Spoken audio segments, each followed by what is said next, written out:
The current state of horror games is both strange and amazing. People will make horror games about anything nowadays. Evil Kids Program where you gotta explore an old attic for clues? Great. Evil Retail Job where you gotta throw boxes at the customers? Awesome. A horror game about a haunted Google Maps that speaks directly to its user? Absolute peak right there. However, if there's one thing that I love that horror games will do, it's reading my full address to me against my will. Fourth wall breaking. It's no secret that I love this trope in horror games. Whenever a game will pretend to close or make me search my desktop for some code or pretend to steal my nose but it's actually their thumb, you best believe I eat that right up. Now, there's tons of games out there that I love that do these tropes well, but out of all of the horror games out there that like to mess with your computer, one series that I'm a fairly big fan of is none other than the Catto Boi games. A quick rundown. Catto Boi, made by Mango Key, was a series of platforming horror games where you play as this distinguished gentleman right here,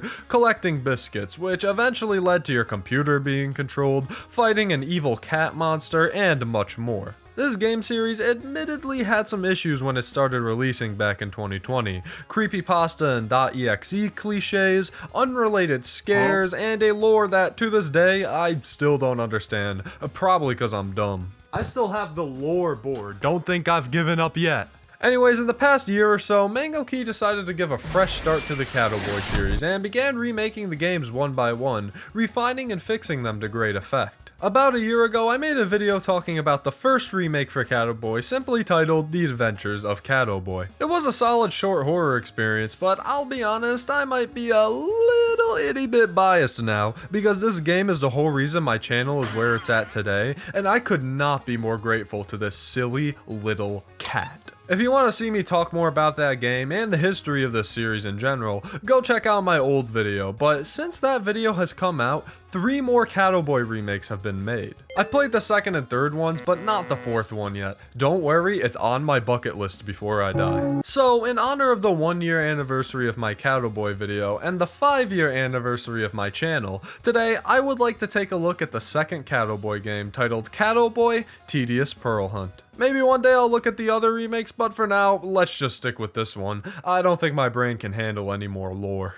So let's take a look at another silly horror game about a cat who loves his friends and destroying your computer. But first, I can't go fight a fourth wall breaking evil cat like this, all scruffy and ungroomed. That's where Manscaped comes into play, the sponsor of today's video. You and I both know who Manscaped is. I mean, they're only the brand that's revolutionizing the landscape of men's grooming. Take it from me, I do have a beard after all. It's real, I promise. Anyways, you may not know that they've got the latest and greatest grooming and hygiene bundle available right now, called the Performance Package 5.0 Ultra. What makes it so ultra? Well, first you've got the Lawnmower 5.0 Ultra, the perfect body hair trimmer with an upgraded trimmer blade that'll cut through your hair with ease. Also, forget accidentally cutting yourself, because with the skin-safe blades, you could say goodbye to any bloody mishaps in the nether regions. On top of the lawnmower, you've got the Weed Whacker 2.0 ear and nose hair trimmer. Pair up these great devices with the Crop Soother Ball Aftershave and the Crop Preserver Ball Deodorant, and you've got yourself the greatness that is the Performance Package 5.0 Ultra. You could go to manscaped.com and use code TOBUP for 20% off your order, free international shipping, and 2 free gifts. Not only that, you can also use the link down below, manscaped.com/TOBUP, and get the same benefits. Thank you to Manscaped for sponsoring this video, and let's get back to some Catto Boi, shall we? Opening up Catto Boi, you're met with a terrifying sight. A disclaimer! Now, this was only because I was using something to record, which is for people who are streaming that don't want their name leaked. That's a pretty nice touch. Actually, opening up the game, you're met with a big ol' warning screen, and yes, there is a small epilepsy warning for this game, so be cautious when watching this video if you're a little sensitive to flashing lights. The title screen is pretty similar to the first game, with a blue background and the man himself, Catto Boi. One fancy loading screen later and we're into the first level, Fresh Fields. The game's story consists of you, Catto Boi, collecting pearls for your feline companion, Big Boi. Now this guy is lazy as hell because he refuses to help you at all. What the hell, man? You lose your pearls like 3 times throughout this game and you want me to find all of them for you? I'm not afraid to say it. I'm a Big Boi hater. The goal of the first 3 levels is simple. You platform around and grab all the pearls as fast as you can. The controls feel pretty nice to use, no complaints here. They're fast, tight, and they let you wall jump around. Hell yeah. The visuals are also nice, not changing too much from the first remake. What I noticed was that the sprite work is a little more vibrant and detailed, and the UI is also different. I will say, I don't like the new health meter though. Bring back the old one with the cat head. When it comes to gameplay, I mean, it's just some decent platforming. It's nothing that's gonna change your life forever, but I mean, it never got annoying or boring at any point.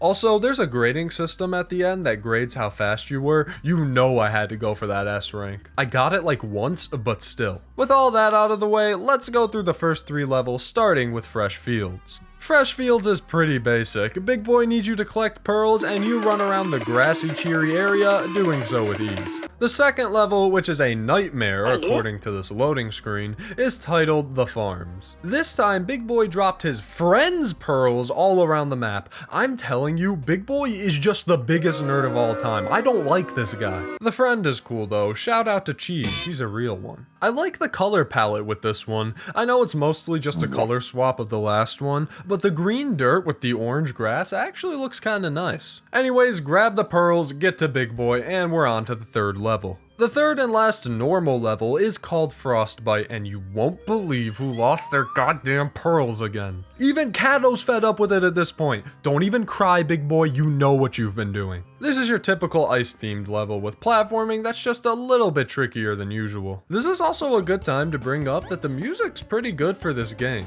I do think it gets better later on, but I just wanted to mention it here. Go listen to the soundtrack if you've got the time. Strangely, there's only 19 pearls instead of 20, and once you grab the last one, this happens.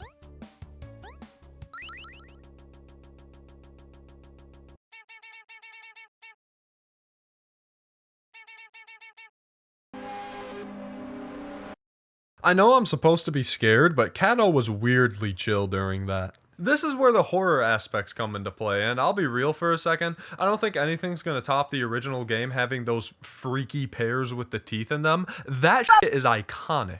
The now scary Big Boi shakes the window around your screen for a bit and then closes the game. After this, a note is added to the game folder that reads, "It begins once more." There'll be more fourth wall breaks where that came from. We'll be revisiting Notepad soon enough. Reopening the game has a slightly different warning screen than usual. This game should not. This is a with. If you are, the game cannot. Please read your will. So graciously written. The game's not exactly full-on blood mode yet, but everything is pretty gray and desolate at this point. This is best reflected in the next level, the graveyard. I think this is my favorite level by far. The music is great, the level theme with the black and green color scheme is great, and you collect bones. That's the dog thing. Cats don't like bones, they like mice and fear. After beating the level, you're thrown into an even darker level with no UI, no collectibles, nothing. Only Catto Boi on your screen and a long path to walk. There's 2 different ways you can choose to go, up or down. Choosing to go up, this appears to be the right decision because the game crashes and opens up a text box. Apparently the game thinks I'm smart, woohoo! They didn't need to say it like fucking Homelander, but the thought was nice. Anyways, the text box then proceeds to do this.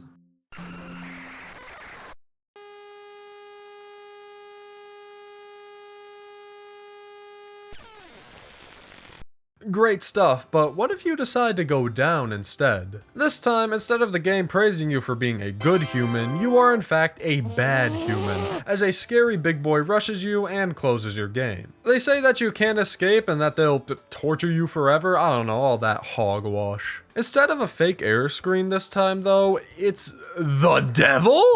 Holy shit, the devil's a game dev, I knew it. I mean, think about it for a second. Who else would have made Dead by Daylight? It had to have been the devil. Anyways, after checking out the new text file that reads, "Maybe you are," you could get right back into the game. The warning screen isn't much of a warning screen anymore. Unless you want to count it as a warning for Catto, it is a threat on his life after all. Oh damn, alright, never mind, they already got him I guess. Also, if you close the game on the title screen, it just opens up again and you can't close it anymore. A lovely chomping noise will play when you try to click anything too. Anyways, it's time to suffer, shall we? Once a bunch of error messages pop up, you're thrown into a new level called Forest. Not much of a forest though, there's no trees, no woodland creatures, there's 3D human hearts lying around everywhere. At least I'd hope your forest doesn't look like that. This level takes on a bloody and grungy look, having you collect what I assume is human hearts. Platforming's a bit more difficult, but definitely manageable. Also, when you land on the spikes, Catto Boi lets out a guttural scream now. To be fair, that's probably the appropriate response to jumping on giant spikes. The next level is more of the same, with the exact same title. The level design is different, including a blood pond at the bottom, and you have to collect what I think is brains this time. I love these 3D models just being thrown into the 2D platformer, especially this type of 3D model. Finishing up that level, the game advises that you don't keep going, but because I'm stubborn, I kept going. Not exactly sure what the game wants me to collect this time, but it doesn't look good. Okay, yep, thought so. After walking to the right for a while, you lay down by this dead Catto that you find. Evil Big Boy once again bum rushes you, and the game crashes. A million error boxes pop up that tell you to suffer, as the new text file tells you that your end is near.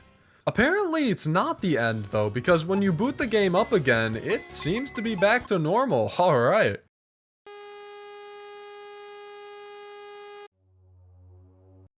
My moment of joy was just ripped away from me like nothing.